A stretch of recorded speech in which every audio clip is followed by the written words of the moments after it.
أعوذ بالله من الشيطان الرجيم. بسم الله الرحمن الرحيم.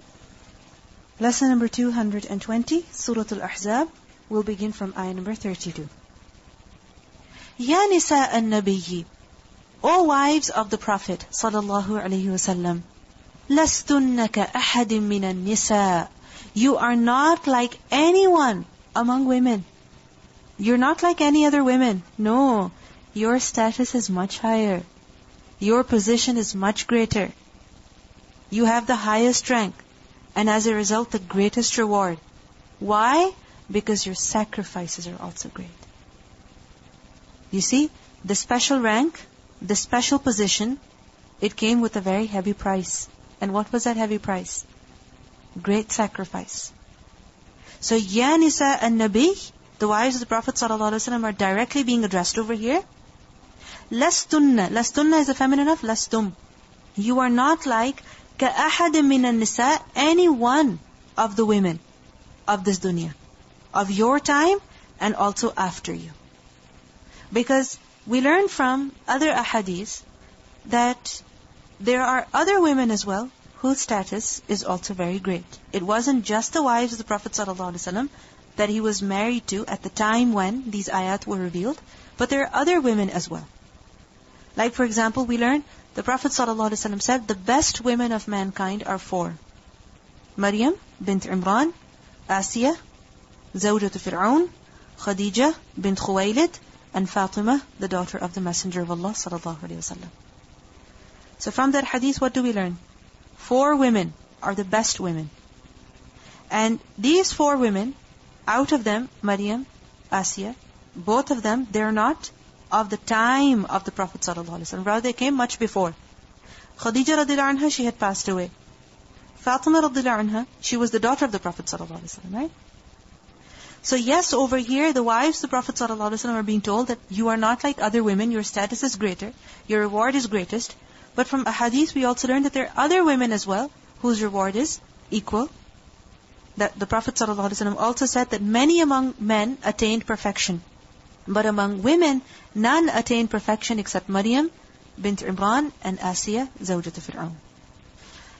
The Prophet ﷺ also said that the best of the women in the world is Maryam in her lifetime. And the best of the women in the world is Khadija radiallahu anha.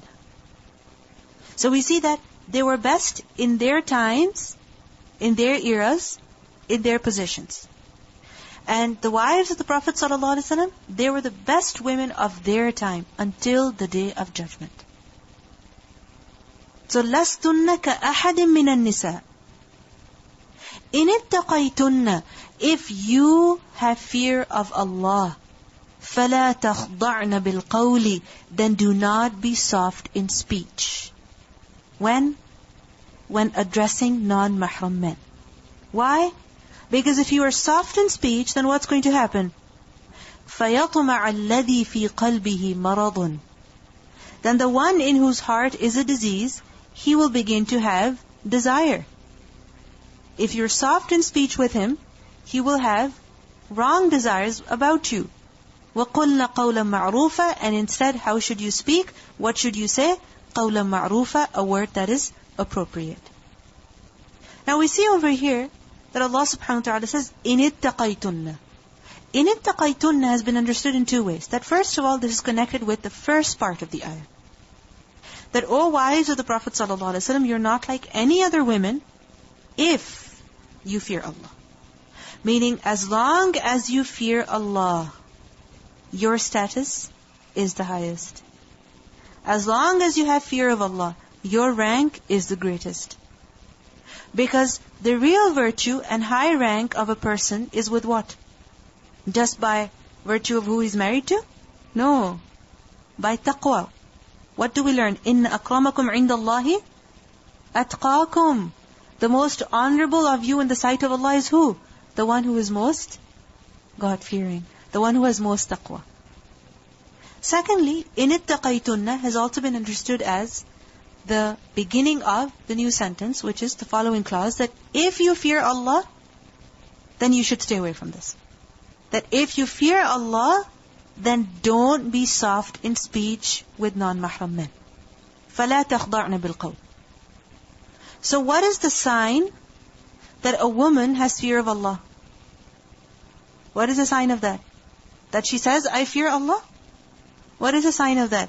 What will show that she has fear of Allah? In the way that she speaks to non-mahram men. How does she speak to them? How does she address them? Because it is said, إِنِ اتَّقَيْتُنَّ فَلَا تَخْضَعْنَ بِالْقَوْلِ. تَخْضَعْنَ خَا ضَاد عَيْن. خُضُوع. What does خُضُوع mean? Humility. To be submissive.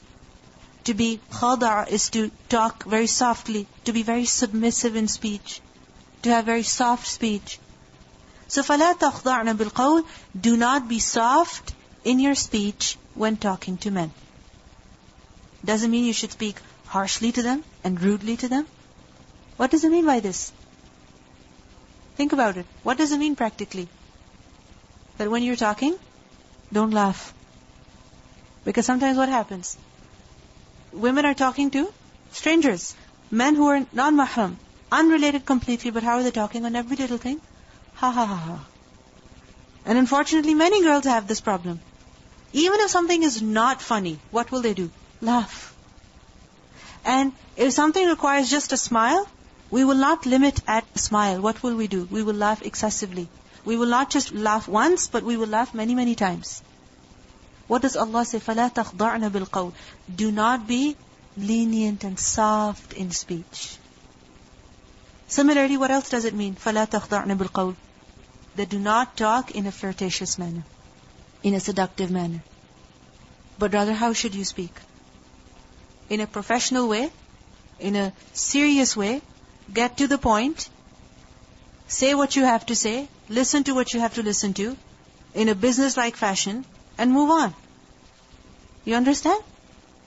Just like when those two sisters, one of them, she came to speak to Musa a.s. What did she say? My father is calling you to reward you for watering our animals. That's it. Simple. Straight to the point. Nothing like, how are you doing and where have you come from and by the way and this and that. No. Nothing like that. Just straight to the point, business-like fashion, straight, professional, simple. فَلَا تَخْضَعْنَ بِالْقَوْلِ. Be serious. Doesn't mean be harsh, but rather what does it mean? Be serious. It doesn't mean you have to be impolite. No, that's not what the meaning is. Just be serious, straight to the point. No nonsense. فَلَا تَخْضَعْنَ بِالْقَوْلِ. Sometimes we think that just to show to the other person we're a normal human being, that yes, I'm wearing the hijab, I have the niqab on, but still I'm a normal person. What do? We become extremely excessive in our speech. We talk a lot. And also we try to laugh and crack jokes and talk in a very soft and lenient manner. This is something that is not correct. If you are a good person and you want the other person to realize that you're a good person, they will know in the way that you deal with them. They will know by your honesty. They will know by the fulfillment of your commitment. You don't have to show them your niceness by your seductive words and your excessive laughing. No, you don't have to do that. So Allah subhanahu wa ta'ala told the wives of the Prophet ﷺ that if you have fear of Allah, فَلَا تَخْضَعْنَ بِالْقَوْلِ. Don't speak like this. Because if you speak like this, then what's the danger? فَيَطْمَعْ. يَطْمَعَ طَى مِيم عَيْن. طَمَعْ. And what does طَمَعْ mean? To have a strong desire in the heart. Greed. So he will begin to desire. Who will begin to desire? الَّذِي فِي قَلْبِهِ مَرَض. The one in whose heart is a disease. What disease is this? Primarily it refers to hypocrisy. But remember that marad is what? An imbalance, right? Marad is an imbalance in the body. Any disease is a result of what? Some kind of imbalance in the body. The blood pressure is not normal. The sugar level is not normal. One thing in which it is good to be average is what? Your body. Everything else, it's good to be beyond the average, above the average. But when it comes to your health, it's good to remain in the average. So when you go above the average or below the average, sometimes what does that lead to? Imbalance that results in some kind of marad. So الَّذِي فِي قَلْبِهِ مَرَض. This marad, it refers to hypocrisy, but it may also refer to like extreme love of women, extreme love of fulfilling desires. So a person who has that kind of imbalance, what will happen? He will begin to have wrong hopes. He will begin to have dirty thoughts about you. He will begin to wish for you, wish to talk to you, wish to see you, wish to sit with you, wish to have more conversations with you. فَيَطْمَعَ الَّذِي فِي قَلْبِهِ مَرَض. He will begin to desire you. So instead, what should you do? وَقُلْنَ قَوْلًا مَعْرُوفًا. And you should say a statement that is ma'roof. What does ma'roof mean? That which is acceptable, that which is appropriate, and also that which is well known. Ardun ma'rufa is such land that is good. Why? Because from such land, what comes out? Only khair. Nothing evil comes out. So, وَقُلْنَ قَوْلًا مَعْرُوفًا. Say such words that are appropriate, not harsh, not flirtatious, not said in a seductive fashion. No. Appropriate, acceptable. Words should not be objectionable. Nothing that you say should be objectionable. Be straightforward, and everything that you say should only bring about what? Khair, goodness. Whatever you say should only bring about what? Khair. Just like Ardun Ma'rufa, land that is good, which only brings about khair. So similarly, whatever words you say should only bring about khair. Now we see that in this ayah primarily, who is being addressed? The wives of the Prophet ﷺ. But they are like a role model for the rest of the women. Why? Because they're the best women. Best of women. So the best of women are an example for the rest of the women. Therefore, whatever command has been given to them, what are we supposed to do? Follow that as well. Isn't it so? Learn from their example. If they are being told to do something, then we should also try to do it. And what is the thing that has been said to them over here? That when you speak to men, do not be gentle in speech. Why? Because all types of people would come to the houses of the Prophet ﷺ. All types of people. Some were righteous, some were not righteous. Some were believers, some were hypocrites. And all of them would be coming, and they would ask different questions, such as, is the Prophet ﷺ there? Would you know where he went? You can just imagine, like, if a person is a very prominent personality, then what happens? People are visiting them all the time. People are calling them all the time. So similarly, all sorts of people would come to the houses of the Prophet ﷺ. Some righteous, some wicked. Some who had a lot of taqwa, and some who did not have taqwa. So this is why they are told, the wives of the Prophet ﷺ, that when you speak, be careful. Do not be gentle in speech, because a person who has come with a wrong intention, or a person who does not have the strength of faith, what's going to happen? He is going to begin to desire you. He will take benefit from your gentleness in speech, from your soft-spoken words, and he will intend some evil. If you notice, it hasn't been said, do not speak to men at all. If you think about it, if that was said, don't speak at all, wouldn't that close the doors to all possible evils? Of course it would. But that hasn't been said. Similarly, it hasn't been said to the men that you don't talk to the wives of the Prophet ﷺ. No. Because if they were prohibited from talking, from communicating, then what would happen? It would close the doors to many good things as well. If you think about it, after the death of the Prophet ﷺ, his wives, what did they do? They taught so many people. The Sahaba, whenever they would have some concern, some issue, who would they consult? They would consult Abu Bakr and Umar, Ibn Abbas, Ibn Mas'ud, but who else would they consult? The wives of the Prophet ﷺ. Why? Because they were knowledgeable. They knew the Prophet ﷺ. They knew the Qur'an. So if they were told, no, you don't talk to men at all because there are all sorts of people in the world, then this would lead to a lot of problems. A lot of khair being prevented. So, what are they told instead? That when you speak, be careful. When you speak, be careful. وَقُلْنَ قَوْلًا مَعْرُوفًا. The control is in your hands. قُلْنَ قَوْلًا مَعْرُوفًا. Just don't give the opportunity to the other person. Many times what do we think? That if someone has said something inappropriate to us, it's because they're like that. But you know what? You gave them the opportunity.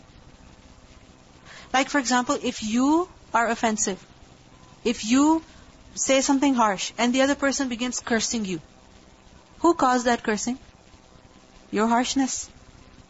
So, similarly, when a woman is talking to a man who is not related to her, the control is with her. If she will prolong her conversation, he will enjoy. He won't mind. If she will be flirtatious, he will play along. Isn't it so? If she offers, he will accept. But if she is serious, if she is professional, if she speaks in an appropriate manner, then will that give the man any choice at all? Not at all. So وَقُلْنَ قَوْلًا مَعْرُوفًا. Remember, the control is in your hands. You're not prohibited from talking. You are allowed to speak. But what should you speak about? Only that which is relevant, only that which is necessary, and move on from there. And when you have to speak, don't use extremely soft words. Because if you do that, it may lead to wrong things. And notice what has been said at the beginning, that لَسْتُنَّ كَأَحَدٍ مِّنَ النِّسَاءِ. You're not like any other women. What does it mean by this? That your position is very high. Your status is very high. You're not like other people. You're special. And because you're special, this is why you should not be doing what everyone else is doing. Typically, what is our behavior? Go with the flow. Do whatever other people are doing. I saw that girl talking this way, I should talk in the same way. Look at the way she was moving her hands, I should do the same. And she was using that word, I will also use that word. This word is so common, I will also use that word. No. You don't have to follow the rest of the people. You're special. لَسْتُنَّ كَأَحَدٍ مِّنَ النِّسَاءِ. You know how like in certain families, people, they tell their children that behave properly, don't insult our name, don't insult our family, carry yourself properly, never use this word, you're not allowed to say this, you're not allowed to wear this, you're not allowed to go here, you're not allowed to sit with this person. Why? Because you belong to a special family. This does not suit you. This does not befit you. So similarly, the wives of the Prophet ﷺ, it did not befit them that they should speak to men with soft words. Now for us, Muslim women as well, the same goes for us. That it does not befit us that we talk to men in this manner. It does not befit us. You know, one is that you tell someone that don't do this, don't do this, don't do this. And the other is that you say to them, you're good, it doesn't suit you. You're special, it doesn't suit you. This doesn't befit you. I remember this lady was once telling me that whenever she saw something wrong in her children, she would always say, you're a good girl. Good girls don't do this. You're a good boy. Good boys don't do this. It doesn't suit you. And like this, her children, they grew up with this thinking that what everybody does, the bad words they say, the wrong things they do, this is not something that we do or say. And like that, naturally, they dislike those words and actions and they stayed away from them. And this is an excellent way of doing tarbiyah. An excellent way of training someone, teaching something to someone. So the wives of Prophet ﷺ, they're told over here, لَسْتُنَّ كَأَحَدٍ مِّنَ النِّسَاءِ. You're not like ordinary women. Therefore, don't begin to imitate others. Just because other women are speaking in a particular way doesn't mean you have to speak that way. No. You have to speak properly. إِنِ اتَّقَيْتُنَّ فَلَا تَخْضَعْنَ بِالْقَوْلِ. Do not be soft in your speech. Now, as Muslim women as well, when we go out, what do we carry with ourselves? The symbol of Islam, in the form of hijab. So when we have that on, does it then suit us That we pick a fight with someone? That we begin to yell at others? Does it suit us then that we talk in an indecent way with other men? Does it suit Muslim women then to hang out with other Muslim brothers? Does it suit them? Hang out. Because unfortunately, many Muslim sisters have this problem. That they will just be hanging out with their brothers. And what are they doing? Eating together, talking together, going out together, walking together. In the bazaar, instead of sitting in the conference, listening to the lectures. That's what they're doing. It does not befit a Muslim woman to do this. فَلَا تَخْضَعْنَ بِالْقَوْلِ. And if you're texting a Muslim brother asking him, what hijab should I buy? Red one or blue one? What do you think? Is this appropriate? Does this befit a Muslim woman? Does it befit her? It does not befit her. Where are you going out to eat? That place or that place? That one is much better. Ha ha ha. LOL. Is that decent? Tell me. Is this not khudur in speech? What does Allah subhanahu wa ta'ala say? لا تخضعن بالقول. Unfortunately, when Muslim men and women are working together for an Islamic cause even, how do they communicate with one another? In a very relaxed fashion. On every other thing, ha ha ha, you look so funny. On every other thing, they will be passing jokes, passing such remarks, and saying, oh, there's nothing wrong in that. I never said it in a wrong way. I never meant anything wrong. He's married. This is what we say, isn't it? But the wives of the Prophet ﷺ, what are they told? لا تخضعن بالقول. If you have taqwa of Allah, and believe me, a woman cannot do this unless and until she has a taqwa of Allah. Your father may not be watching you. Your teacher may not be watching you. Your sister may not be watching you. But who is watching you? Allah is watching you. And if you have fear of Him, then you'll be careful. In every word that you say, in every word that you put in your email, you'll be very, very careful. I remember once, one of the brothers, they said this to my husband, that, how come your wife is so serious? She's so serious all the time. She's not like, others. You can't dare to say anything extra to her.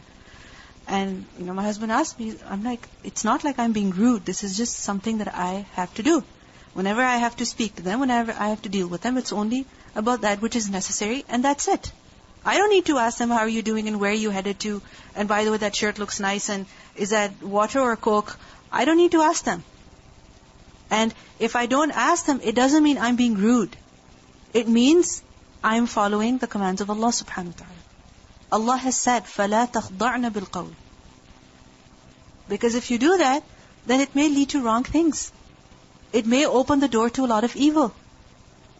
Many times it happens that the way men and women are communicating with one another, what happens? Their wives and their husbands feel so nervous that why is this woman talking to my husband like that? And why is this man talking to my wife like this? So, for God's sake, when you have the hijab on, when you studied the Qur'an, be careful in your speech, in the way that you communicate with other men. We see that unfortunately, we have forgotten the way of moderation. Either we go to an extreme of saying that, oh, I don't speak to women at all. I don't speak to men at all. I don't work with them. A woman's voice is zina. You shouldn't listen to a woman's voice ever. Don't speak to men at all. And if you happen to pass by a relative even, you don't even say salam to one another. Now, this is one extreme. And the other is that people go to another extreme, which is that they become extremely lenient and extremely soft and extremely talkative, and they cross so many limits in that they don't know where to draw the line. What do we see over here? That فَلَا تَخْضَعْنَ بِالْقَوْلِ وَقُلْنَ قَوْلًا مَعْرُوفًا. This is the moderate way. This is the right way. Because if a person adopts this way, then it keeps the door to goodness open, and at the same time, any door that leads to evil, that is also closed. Isn't it so? So there is perfect balance in this.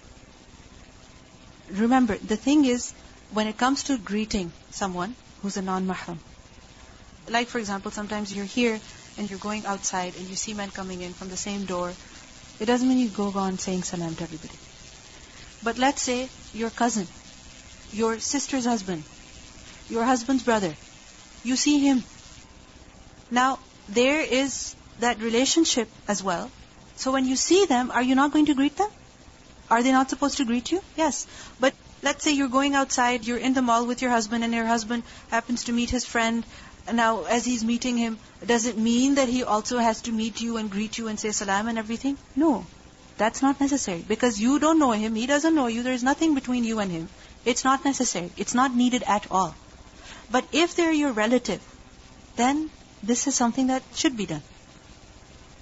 When it comes to reciting the Quran in front of the men, when it comes to, let's say, teaching the deen in any form, then remember, if it's for the purpose of teaching, that's okay. But it doesn't mean that a woman is beautifying her voice excessively and reciting in front of men. No, if it's for the purpose of teaching only, it's permissible. Because we see that Aisha radiallahu anha, the wives of the Prophet ﷺ, what would they do? They would teach the men. And they would teach many, many things. But it was always from behind a barrier, in which they weren't able to see them. She wasn't able to see them. There was a barrier in between. All that they could hear was her voice. She wouldn't beautify her voice, but whatever was necessary to communicate, she would do that. So if it's for the purpose of teaching only, then it's permissible. Now, back to the main topic, because this is a very vast topic, but the main thing that we learn from here is, what do we learn? فَلَا تَخْضَعْنَ بِالْقَوْلِ وَقُلْنَ قَوْلًا مَعْرُوفًا. Now remember that any man that you come across, whether they're coming to your house as guests, or you are buying something from them at the store, or you are working on a particular project with them at school, or you are volunteering with them and they happen to work with you in the same system, how are you going to communicate with them? How? Whatever that is necessary. That's it. Not more than that. First of all. Whatever that is necessary, not more than that. Which means whatever is relevant, you only say that. You only speak that. And whatever is not relevant, don't even touch that. Secondly, what else does it include? Do not joke around with them. Thirdly, your style of speech. Your style of speech, how should that be? Serious. Serious does not mean you become harsh and rude, but what does it mean? You just stay focused on the point, that's it. You don't speak in a way that you're laughing. You don't speak in a way that you're yelling. You don't speak in a way that you're frightened. No, you speak in a normal way, straightforward way. Your style should be like that. So, فَلَا تَخْضَعْنَ بِالْقَوْلِ, this tells us about the style of speaking. وَقُلْنَ قَوْلًا مَعْرُوفًا, this tells us about the content of the speech. That what should you say? لَا تَخْضَعْنَ بِالْقَوْلِ, how? قُلْنَ قَوْلًا مَعْرُوفًا, what? This is also something very necessary, that whenever we're working with other people, like for example, a non-mahram man, let's say you're volunteering somewhere, you're working at an Islamic institute, at an Islamic organization, and you have to communicate with someone, they're your non-mahram, this goes for both men and women, then how should they communicate? In an open way. So, for example, if you have a meeting, don't do it in a closed room. Don't do it in a place where only you and the other person are sitting. No. It should be in an open place. It should be in the presence of other people. So, for example, if a brother and sister are working on something, then they should make sure that there's somebody else sitting along with them. They're not alone, because if two people are alone, then who's the third? Shaitan. It should be an open place. And also, this includes that if you are communicating with them on, let's say, email or something like that, then that should also not be in privacy, for example.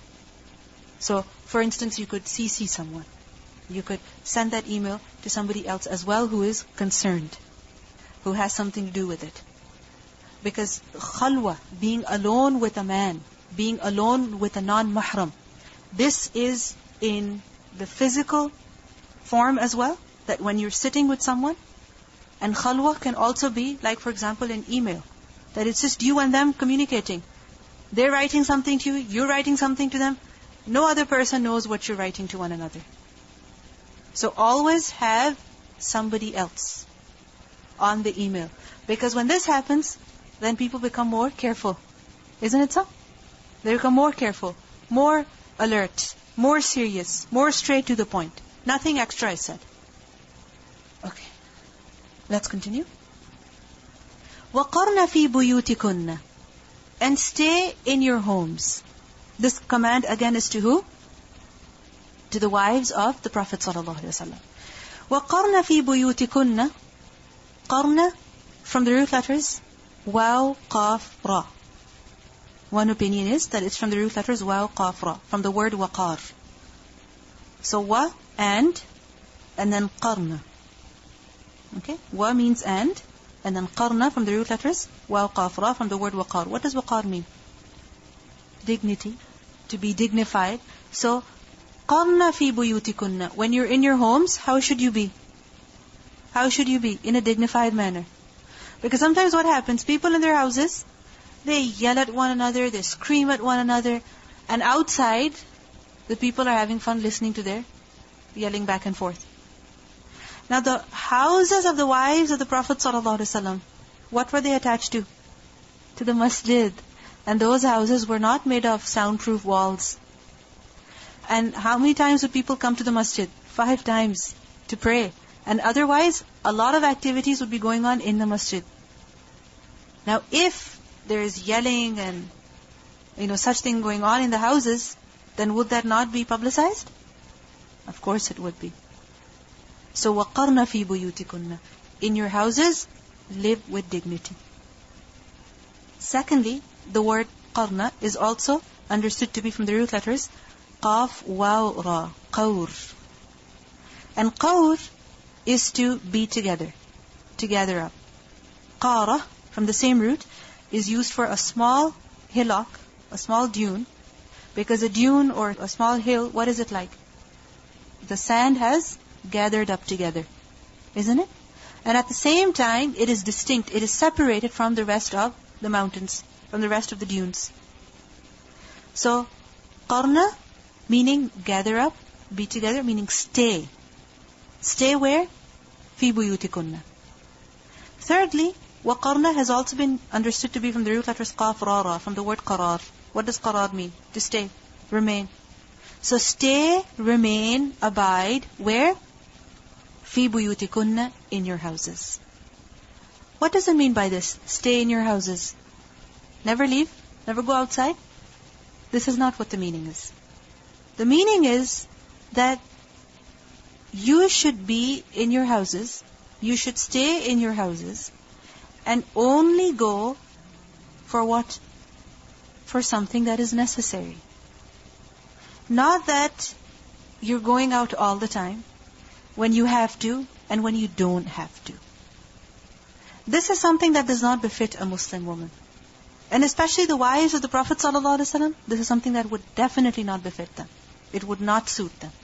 That unnecessarily they're just walking about in the streets, walking around in the mall. No, it doesn't suit a Muslim woman.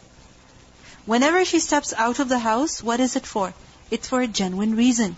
It's for a genuine purpose. The thing is that if a person has a purpose in life, then everything they do will be for a reason.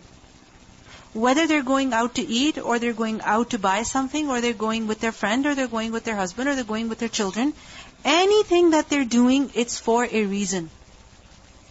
And a person who does not have a purpose in life, what will they do? They will go out for no reason, they will sleep for no reason, they will eat for no reason, they will yell for no reason, they will talk for no reason, they will watch something for no reason, they will read something for no reason. That's what their life is all about. So, وَقَرْنَ فِي بُيُوتِكُنَّ, stay in your houses. And leave when necessary. Because it does not befit the noble women to be going out unnecessarily. And the primary place for a woman is what? It's her house. And if she abandons her house, then is the whole family not going to get affected? Of course. The whole family will be affected. If she neglects her house, if she abandons her house, the whole family will get affected. The primary place of a woman is her house. So this is why the wives of the Prophet ﷺ were told, stay in your houses, but at the same time they were allowed to go to fulfill their needs. Like we learned from a hadith, the Prophet ﷺ said, إِنَّهُ قَدْ أُذِنَ لَكُنَّ أَن تَخْرُجْنَ لِحَاجَتِكُنَّ. That you women have been allowed to go out for your needs. You have been allowed to go out for your needs. The thing is, that men typically, where are they found generally, or where are they supposed to be? what kind of work should they be doing? All the work that is related to outside of the house. Like for example, working, bringing in money, filling the gas, fixing the car. All of these things typically, whose responsibility is it? The men. And the women, what are they supposed to take care of?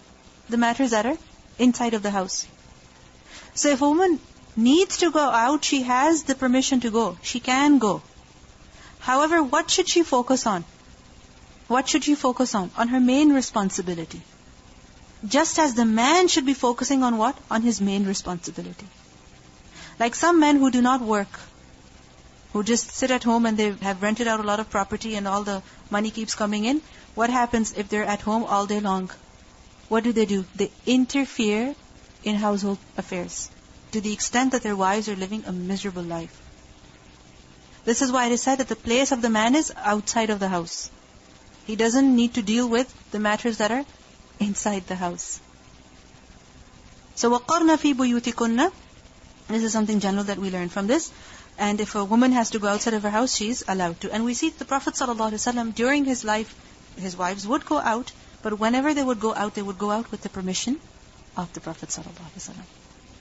They would go with his permission, not without his permission. Not that I'm mad at you, I'm upset with you, so I'm going to go. No, nothing like that. They always left with his permission. We see that Aisha radiallahu anha, when she was so hurt and upset because of the accusation, what happened? She wished to go to her parents' house. Did she just walk away? He'll come and find me if he really loves me. No. What did she do? She took his permission. May I please go to my parents' house? He allowed her and she went. So, a woman, her main space is her house. Whenever she needs to go out, she can, but for a reason. And whenever she does, she should go how? With the permission of her husband. And after the Prophet ﷺ's death, we see that the wives of the Prophet ﷺ, they went for Hajj. They went for Umrah.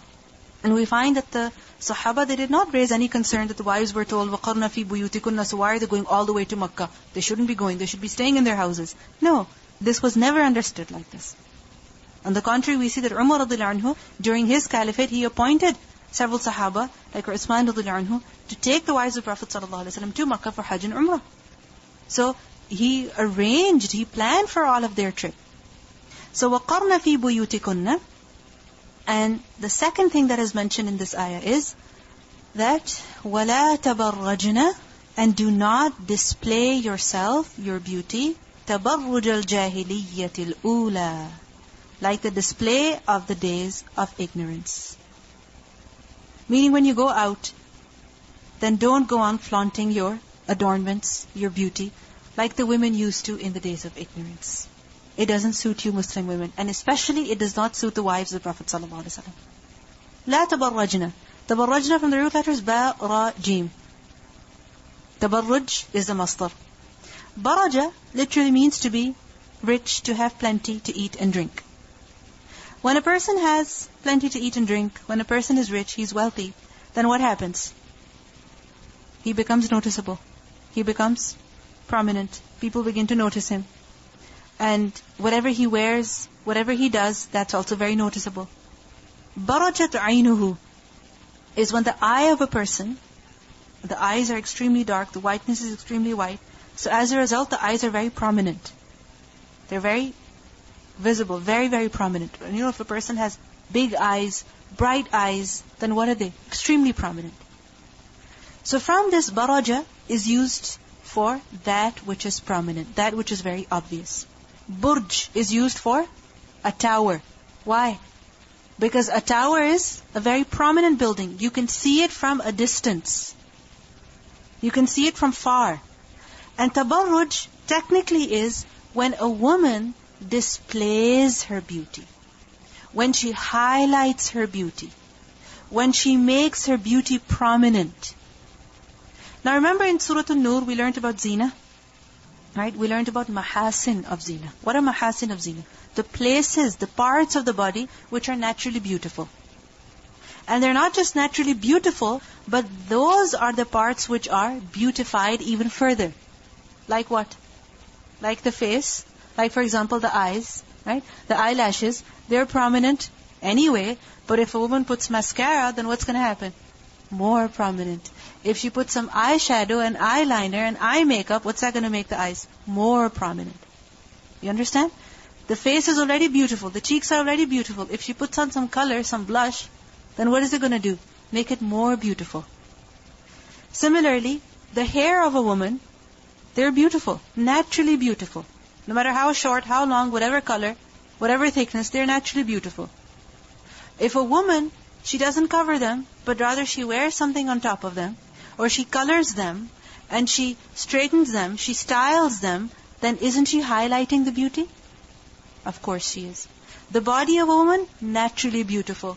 If she puts on such clothes that would highlight her beauty even further, that would show, reveal her figure even more, then that is tabarruj. You understand? Now, what does Allah subhanahu wa ta'ala say? وَلَا تَبَرَّجْنَ تَبَرُّجَ الْجَاهِلِيَّةِ الْأُولَى. Do not display your beauty like the women would display their beauty when? Al-Jahiliyyah, at the time of the days of ignorance. Before Islam, before Quran, before Hidayah. When people didn't know, and they used to show off their beauty. Al-Ula, the former one. Don't do it like that. Don't show your beauty, highlight your beauty, make it prominent the way women used to before. Tabarruj al-Jahiliyyat al-Ula. Now the thing is that women, as we have learned earlier, they're not prohibited from dressing up. They're not prohibited from highlighting their beauty, from making their beauty prominent. This is not something that is forbidden. No, this is something that is acceptable. In fact, it is encouraged in certain situations that women should do that for their husbands, amongst other women, for a happy occasion. This is something that women should be doing. However, what is mentioned over here? That don't do tabarruj. And tabarruj is especially in front of who? Non-mahram men. In front of who? Non-mahram men. In the previous part of the ayah, what has been said? That stay in your houses. And it in a way means that when you go, if you ever leave your house, if you ever have to go out, then what should you do? Don't go on displaying your beauty. Don't go on highlighting your beauty. That somebody can see your clothes from far. Somebody can spot your bright hijab from very, very far. The glitter on it, the sparkles on it. Somebody can see your beautiful nails, which are colored, from a distance. They can not hear you, but they can see your colored nails. They can see your jewelry. They can see your earrings. They can see your makeup. This is what tabarruj is. So when you go out, لَا تَبَرَّجْنَا تَبَرُّجَ الْجَاهِلِيَّةِ الْأُولَى. And look what has been said. Like the people used to do before, when they didn't know the Quran, when they didn't have Hidayah. Think about it. Allah has given you Quran. He has given you Hidayah. How can you remain like the way you were before? No, you can't be the same. When a person has learnt, doesn't he become different? Of course. There is a clear difference between people who have knowledge and people who don't have knowledge. And how does that come? Just by knowing what to do and what not to do? No. By bringing about a change in your actions. So a woman who covers up her beauty, what does that show? She has knowledge. And a woman who displays her beauty, what does that show? She does not have knowledge. Because true knowledge is what? Amal. So لا تبرجنا تبرج الجاهلية الأولى. Now the question is, how did the women used to display their beauty in the time of ignorance? There are several statements with regards to that. For example, Mujahid said that women used to go out walking in front of men. So they would mingle with the men, mix with them. So if a woman has to go out, she has to go in a public place, how should she do so? How should she do so? Displaying her beauty in front of men? No, she should not be displaying her beauty in front of men. When you're dressed up, then what does it mean? Stay away from men. And if you have to see them for a particular reason, then what did we learn earlier? That a woman should cover her zina. Qatada said that when the women would go out of their homes, they would walk in a shameless and flirtatious manner, attracting a lot of attention, with their jewelry making a lot of noise with each step, and their heels and their shoes and their clothes, the way that they would walk in an extremely flirtatious manner. Muqatil ibn Hayyan, he said that women would wear shawls on their heads, but would throw them on their backs. You understand? They would put a shawl on their head, but then they would throw it on their backs. Why? So that the makeup and the jewelry and the neck and the chest, all of that is being shown, is being revealed. Now they are wearing a jilbab if you think about it, a shawl, but that shawl is not covering them. It's just covering the head and it's thrown on the back. So when a woman is wearing her hijab, how should she wear it? Does it just mean she should be covering her head and her earrings, they can stick out? No, that's not appropriate.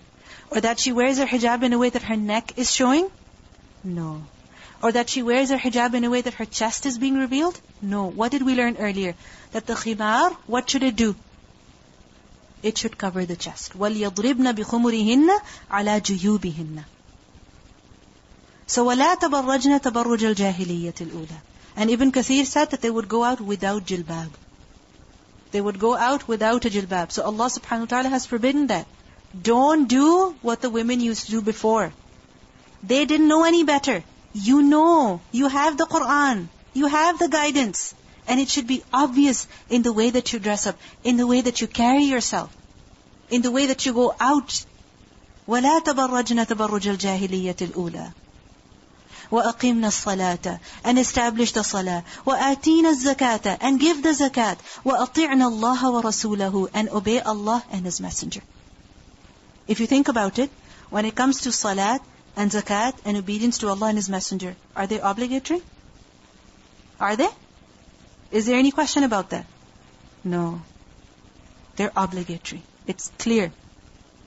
Now think about it. If three things are mentioned in this ayah, which are fard, which are at the level of wujub, obligation, then how is it possible that something else will be mentioned in the same ayah, along with these commands, which is not obligatory? Because some people say, oh, it's not necessary to wear hijab. It's not necessary to cover your beauty. You should just dress modestly.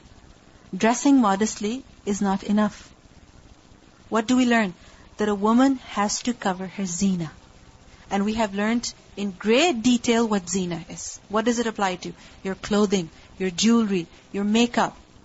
And the jilbab even that a woman is wearing, the khimar that a woman is wearing, it should not be such that it's attracting a lot of attention. So where these three commands are obligatory, that command is also obligatory. Now a person might think, oh, this is too difficult. Why is it that even my clothing has to be of a particular nature, a particular way? Why? وَلَا تَبَرَّجْنَ تَبَرُّجَ الْجَاهِلِيَّةِ. Why is it like that? Allah subhanahu wa ta'ala says, إِنَّمَا يُرِيدُ اللَّهُ لِيُذْهِبَ عَنْكُمُ الرِّجْسَ أَهْلَ الْبَيْتِ. That Allah, He only wants to take filth away from you, O people of the house. Which people of the house? The people of the house of the Prophet ﷺ. That these commands are coming, are being given to you, not to make your life difficult, not to make your life miserable. But Allah subhanahu wa ta'ala is giving you these commands to remove rijs. What does rijs mean? Filth. Filth of who? Shaitan. Sin.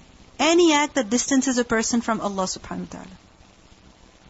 So, when a person commits a sin, then does he become clean or dirty? Dirty. When a person does something that Allah does not like, does he come closer to Allah? No. He's distanced from Allah.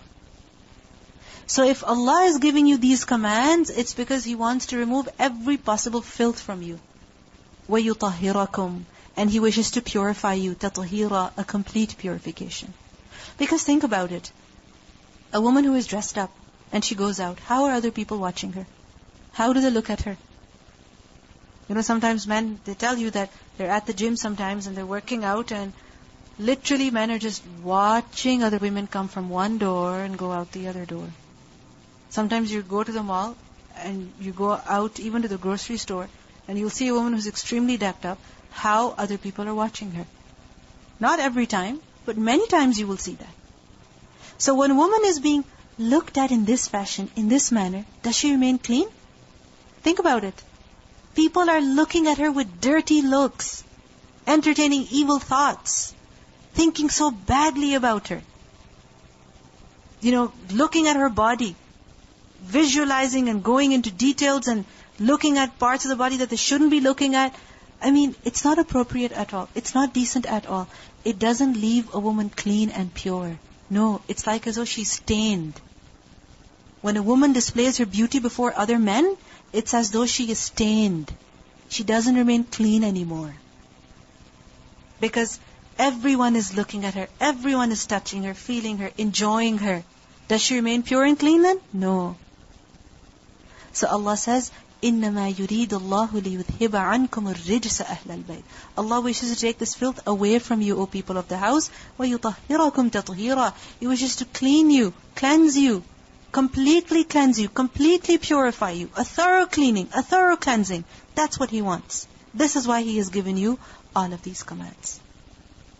And if you notice Ahl al-Bayt, who is this referring to? The wives of the Prophet ﷺ. Because this ayah is addressing who? The wives of the Prophet ﷺ. Because there are some people who exclude the wives of the Prophet ﷺ from the term Ahlul Bayt. They say his wives are not a part of this. But it's amazing that in the Quran, Ahlul Bayt is referring to who? His wives. And you say it only refers to the Prophet, his daughter, and her husband, and her 2 children? No.